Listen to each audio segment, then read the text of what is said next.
Hey everybody. So in an effort to give a quick review to those of you who are still in a teaching program, you've got a lot going on, you're trying to get through your first year of teaching, and maybe you don't quite remember everything within your U.S. history classroom. So we're already deep into the Gilded Age, so I'm going to start with the Progressive Era, and my goal is to create short 10-minute videos for each section that we're going to be going over.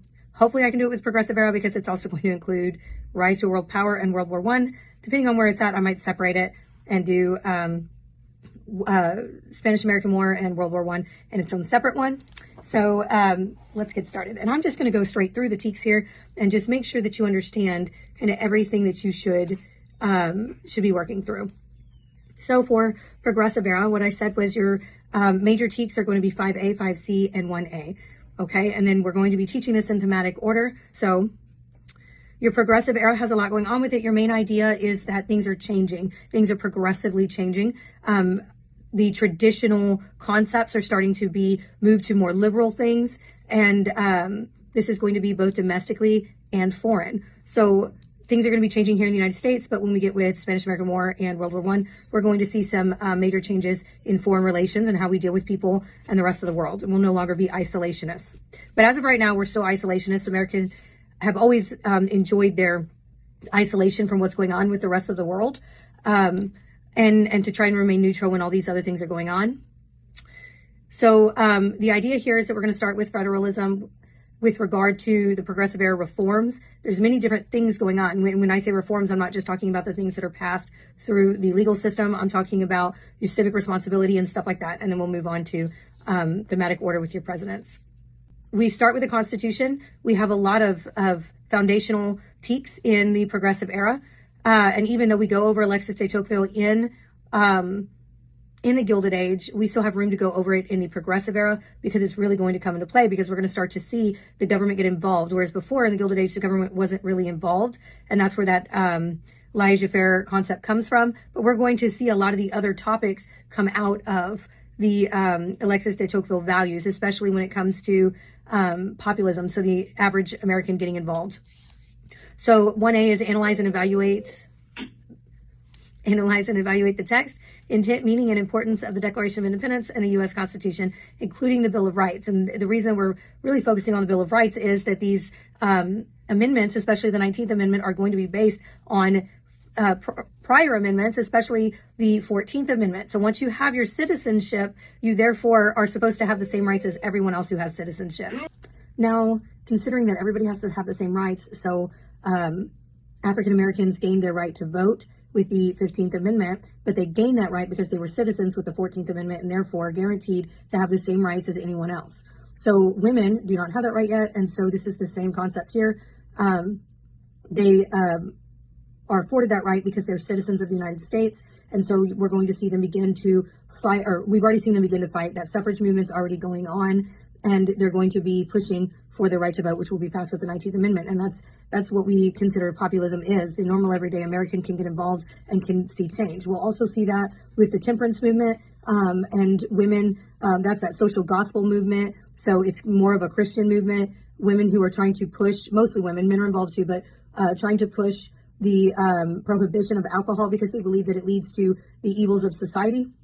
And that's, again, they're going to be successful in that with the 18th Amendment, which, will be repealed later with the 21st Amendment. But that 18th Amendment is strengthened through the Volstead Act. So anytime that we see an amendment, generally we're going to see some form of law that is going to be there to enforce that amendment. So here we've got the Volstead Act, and it is going to be utilized to enforce the 18th Amendment and give it more strength. And of course, that's populism also.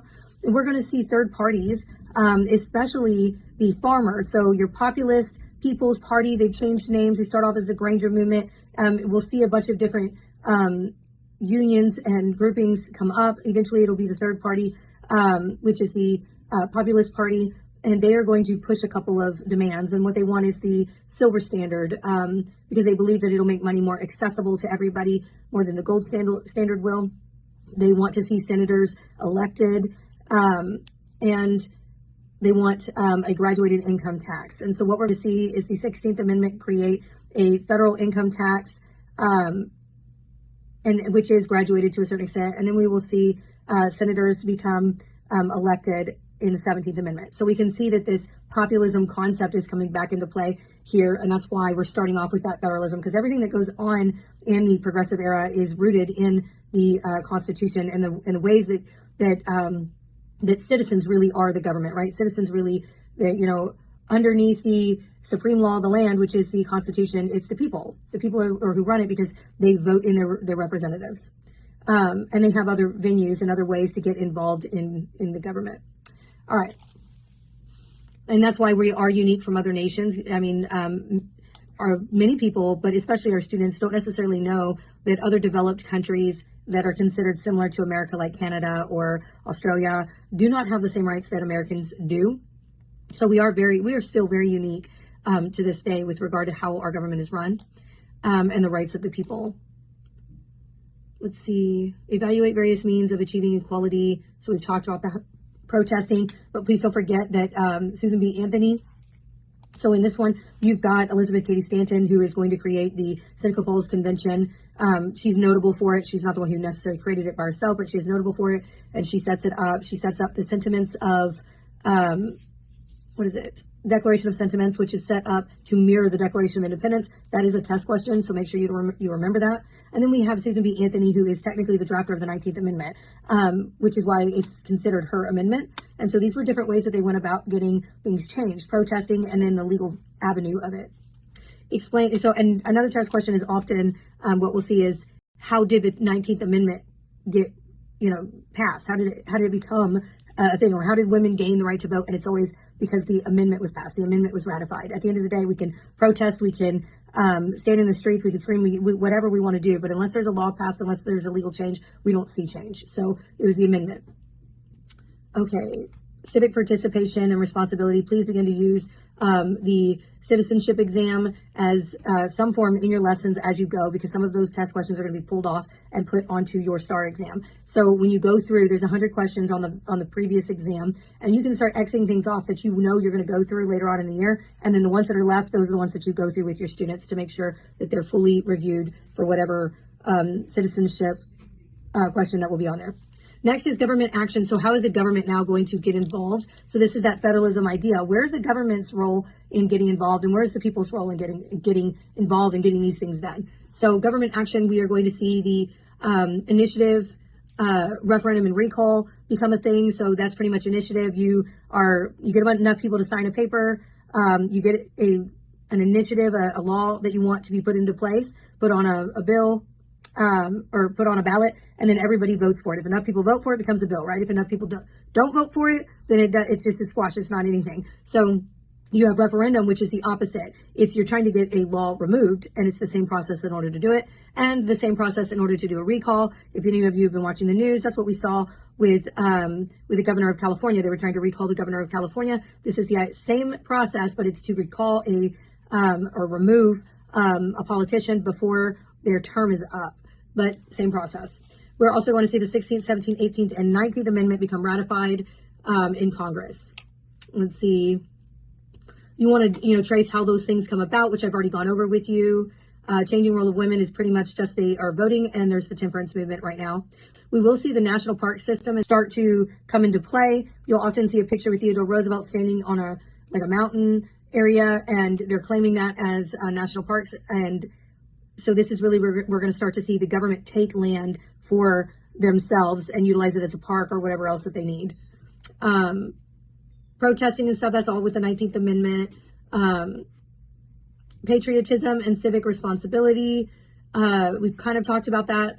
Let's see. That will come more into play, patriotism, when we get into wars, and civic responsibility when we get into voting and stuff like that. Let's see. Explain racial, ethnic, and gender and religious groups. We've kind of talked about it. You're always going to be talking about your different marginalized groups in every unit. Where are they at? It's a great theme to get into, so students are always thinking about the major groups that we cover in U.S. history, which are going to be your Native Americans, your Asian Americans, your African Americans, your Hispanic Americans. So you're always going to, and your women. So you're always going to see these groups. And so it's a good habit to get into, to start to talk about where they're at with regard to everything. With regard to minorities, we're really going to start to be talking about, in Progressive Era, Webb Du Bois and Booker T. Washington and their famous argument. We're going to see, let's see, now remember, Webb Du Bois believes in higher level learning, the top 10%, the elite thinkers, those kind of things. And then Booker T. Washington is going to be your guy who believes in hard work, go get a trade, start to work, start to make your way that way. And there's a big argument as to which one is best for the African American community. Upton Sinclair, he's a muckraker. Let's see who else. Okay, and as far as minorities, we have Ida B. Wells, who's really going to be fighting for the African American woman and the difficulties that they're going to have as far as their rights as a woman, but also their rights as African Americans, and how that's going to portray, especially with lynching and stuff like that, because that's really her area that she focuses on. All right, let's go. People action.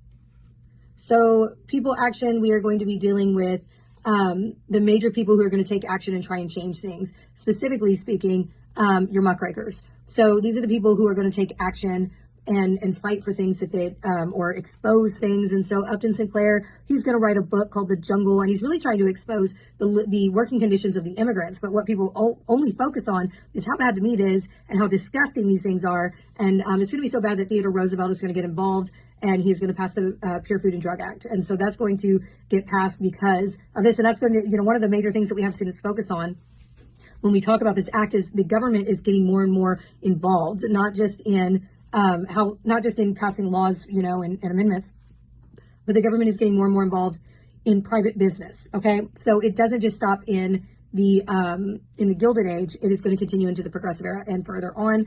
But here, they're going to get involved in private business in an effort to protect the consumer, and we still have the FDA to this day. Okay, let's see. They don't really mention Jacob Riis in the TEKS, but Jacob Riis is an important photographer who is going to take pictures of, let's see, he's going to take pictures of immigrants when and their living conditions, and it's going to start to bring people to understand that these people are living in tenements. It's disgusting. It's overcrowded because of urbanization and everything, and we need to get involved and start, trying to figure out how to help these people. And then Lewis Hine is going to be your photographer for children. Those are the famous pictures of children working in the Progressive Era in the factories and the coal mines. And he is also going to bring awareness to people because, they hear about it, but when they put a face to a name, when they see the condition, when they see the people, it changes things. And so we're going to see that middle class really start to fight for these groups. Like, this isn't okay. We've got to do something about that. We will see the Child Labor Act passed, and we'll see more come about from that. If you use the module I gave y'all, that goes into it. Let's see. Those are really your main. Ida Tarbell is another muckraker, and she's going to focus on taking down Stanford Oil. Stanford Oil. Okay. Our last section is going to be our presidents. And what I'm focusing on with your presidents is how the foreign policies are going on mostly. So William McKinley is going to be your first president that you're focusing on, and he is the president when we go into the Spanish-American War. 1898, the students need to know the date. And they need to know Alfred Thayer Mahan, who is going to be your sea captain that is pushing sea power. He is pushing imperialism, and this is what he is looking for. And Theodore Roosevelt is going to be all in with him, and so is McKinley. And we'll start to push that U.S. expansionism, which is really imperialism. And we're going to start to push that through sea power. We'll start to beef up our Navy, and we're going to start to get more involved in things going on. Now, the USS Maine is sunk in Havana Harbor outside of Cuba. The Cubans are being mistreated by the Spaniards there. Yellow journalism is used to make Americans think that Spain sunk the ship, and also to play on their bleeding heart and underdog spirit, and explain that the Cubans need our help, and Americans are going to turn and be okay with going to war here. But the people who are going to go, Theodore Roosevelt, who was the Secretary of the Navy, is going to leave his position, and he's going to create the Rough Riders, and he's going to bring in the Buffalo Soldiers that our students learned about last unit, and they're going to go and fight the war. It takes about 3 months, win the war, and we are going to acquire land. And that's why the United States comes out as a world power, because now we have all this land that sets us up for wars later on.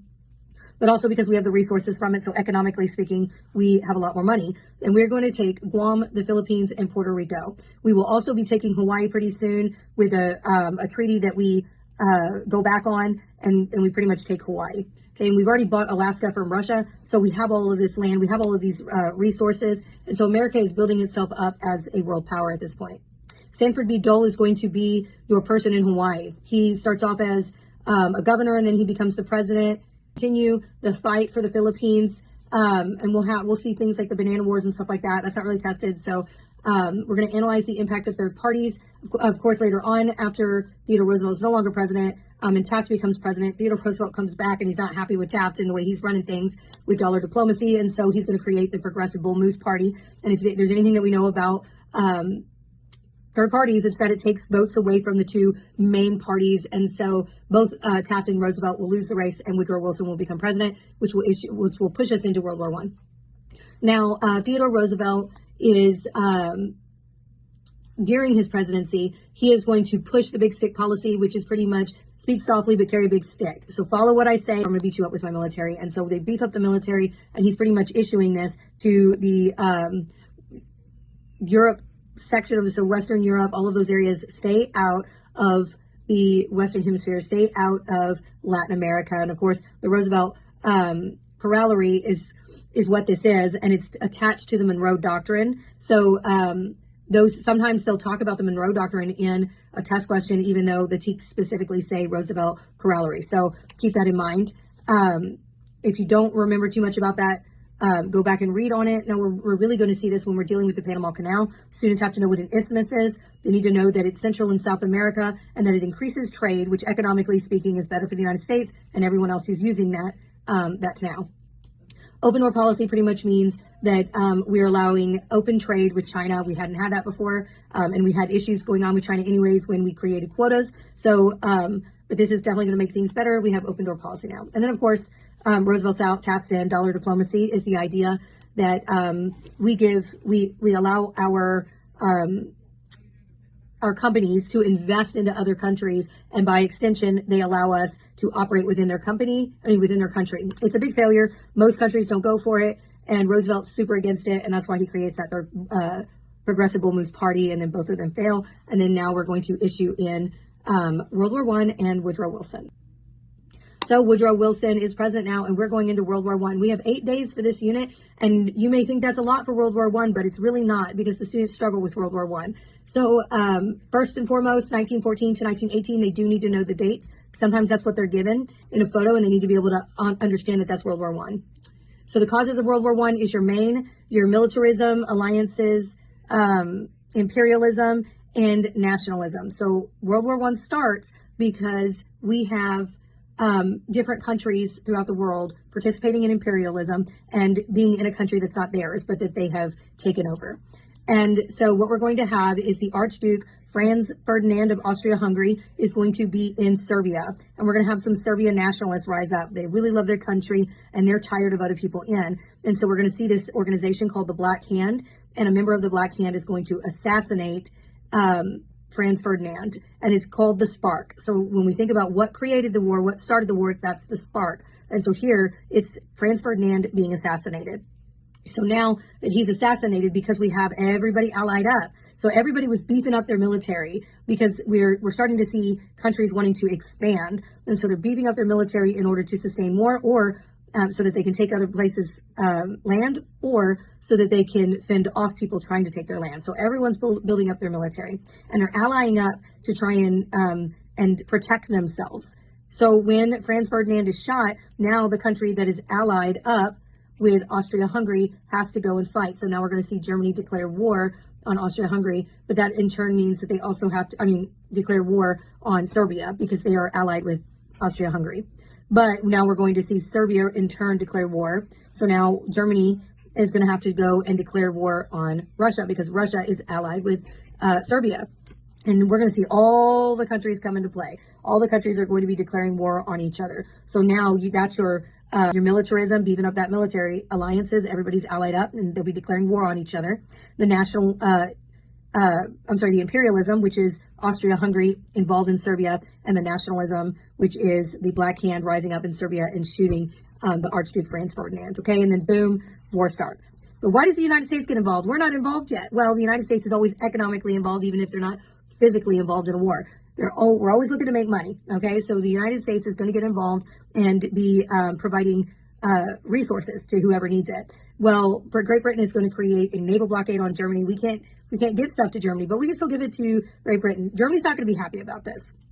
Now, there's an international pledge called the Sussex Pledge, which means that international waters anyone can use without getting hurt by people who are in war. So I'm not a part of y'all's war. I can still use the international waters and you can't shoot me down because I'm not a part of all of this. Leave me alone. Okay. Now, Germany is going to break the Sussex Pledge. Sometimes it's tested like that. It's going to break the Sussex Pledge, and they're going to participate in unrestricted submarine warfare. Unrestricted submarine warfare is the basis of what the Sussex Pledge is. If you shoot someone down in international water and you don't have anything going on with them, you're not in war, then you are participating in unrestricted submarine warfare. The United States is going to have, well, not the United States. Great Britain is going to have a ship, and it's called the Lusitania. And there are going to be American passengers on the ship. Germany is going to shoot it down. And Germany is going to shoot it down saying that it was carrying war supplies. And it was a Great Britain ship. The United States should have never let their people write on that. And that they didn't believe that we didn't know that there was ammo under the ship. Now, Great Britain and the United States is going to say there was no ammo on the ship. And it's going to be a conflict and a discussion still to this day. But they sink the ship, which means they attacked American people.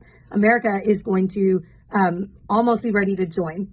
And they're not upset. Remember, your students have to know this. They're not upset because the ship was sunk. They're upset because there was American passengers on the ship, because it wasn't an American ship. The ship could have been sunk and we wouldn't have cared. We only care because we have American passengers on the ship. So that's not the last thing, though. Eventually, there's a Zimmerman note that a British intel spy had intercepted, and it says that, hey, Mexico, if you want to go against the United States, get your land back from that you lost in the Spanish-American War, maybe we can work together, join our side, and take out the United States. So this is the last straw. The United States is now going to be involved in the war. Now, Germany is doing really, really well in the war, but we have somebody, and it is General John J. Pershing, and he is going to train a ton of troops at the Battle of Argonne, with AEF, American Expeditionary Forces. And then eventually they will be shipped out and fight, and the Battle of Argonne Forest will happen, and we will surround and cut off Germany from their supplies, and eventually we'll see the war win. That's why AEF and Argonne Forest and General John J. Pershing are so important. Do need to know that, but specifically for that reason. Don't go more into it because you can get lost. Chasing butterflies instead of focusing on what this is about. You are also going to identify the causes, or I'm sorry, not the causes, but you're going to analyze the impact of the technology going on in World War I, and that is your machine guns and your trenches. So because we have trenches, people are hiding. What are they hiding from? The machine gun fire. They're going to get gunned down if they go run out into no man's land. So this creates what we call a stalemate. No side can do anything because if anyone tries to get out, they get shot. We have airplanes that are strictly for reconnaissance. They are not really being used. They're not really outfitted with weapons yet. So airplanes are for recon. And then we're going to have tanks, which will end that trench warfare. So now they can get out into no man's land because they're in a tank and they're not going to get shot. We have poison gas, which is often lit and then upwind. So when the wind blows, it blows it downward and it gets everybody with a poison gas. Let's see. Now, for some reason, I can't think of it off the top of my head. Poison gas is actually the reason why the world comes together and starts and creates some things to start talking about whether that should be okay or not as far as being used. So we started off, we're isolationists, but we remain neutral even though we were doing this economic dealing. Woodrow Wilson is going to run, technically Woodrow Wilson runs by saying he's going to keep us out of war. But eventually he realizes there's no keeping us out of World War I. At the end of the day, when you have people who are trying to conquer the world, you remaining your neutrality is only saving you for so long. Eventually they're going to come after you too, right? So to claim the world, you got to claim everybody, even those who claim neutrality. So he is going to put out his 14 points, which are going to say that these are the things that we have to do to continue peace. And that's a test question. It's all about peace. 14 points is about achieving world peace. But at the end of the war, Woodrow Wilson has suffered a stroke. He's not doing very well, and he's not really going to to be very effective in the discussion as far as how the treaty is going to play out now that Germany has lost. Okay. And so we'll have the Treaty of Versailles, which is going to obliterate Germany economically, which is also another reason why World War II will come up later on, because Germany is now going to be responsible for all the reparations. They got to pay everything back. Okay. But with that Treaty of Versailles, there's a section in there called the League of Nations, which wants us to give up sovereignty of our troops. Now, it is tested as sovereignty, so please use that word because that's what they'll see on a test. But they give up sovereignty of the troops so that if anyone needs them, our troops could be pooled to go fight someone else's war. Now, this is not okay. We don't like giving other people carte blanche at our things here in the United States. You know, we've still got that heavy root that we are separate and we had to be because of England and everything else. That's not gone away. And so Americans are not necessarily good with that. So you're going to see the name Henry Lodge, who's a senator, and he's going to refuse to ratify. You'll probably see a quote by him if he's on Star, and he's going to talk about the problem with it. Of losing sovereignty of our troops and autonomy of our troops. And he's going to refuse to ratify along with the rest of the Senate. And so we never ratify the Treaty of Versailles because we don't like that section. You know, during World War I, we are going to see a lot of constitutional issues being raised as far as where does the government stand? What rights do they have in the middle of war? Now, World War I, the major things that we're going to see is the Espionage and Sedition Act. So what can you write and say during wartime? Propaganda is going to be used, and is this constitutional to try and pretty much manipulate people or brainwash people into doing what you want? So war bonds, enlistment, women working, patriotism, canning, rationing, not spilling secrets, distrust of foreigners, support spouse, boyfriend while he fights, conscription, and which is the draft. All of those things are going to be taking place. The draft is what's so connected to the Espionage Act because people who are protesting it are going to find themselves in trouble and they're going to lose their Supreme Court case over it. You do have a Congressional Medal of Honor. In each major war that we'll study, there's a Congressional Medal of Honor starting from World War I and Army Corporal Alvin York. So you'll have one for World War I, you'll have one for World War II, and you'll have one for Vietnam. So Army Corporal Alvin York is going to be your Medal of Honor recipient. It's very straightforward. It's not a big in-depth question. That's all they need to know. World War I, Alvin York. Let's see. We already talked about the innovations, which is the war tech. But I believe we do have ambulances and stuff going on in World War I, but that's not really tested, so it's not focused on. So there you go. There you have it. That's our first 9 weeks in a nutshell. So hopefully this helps you understand what you're teaching and what I expect that you are going to hit because it is tested. So see y'all later.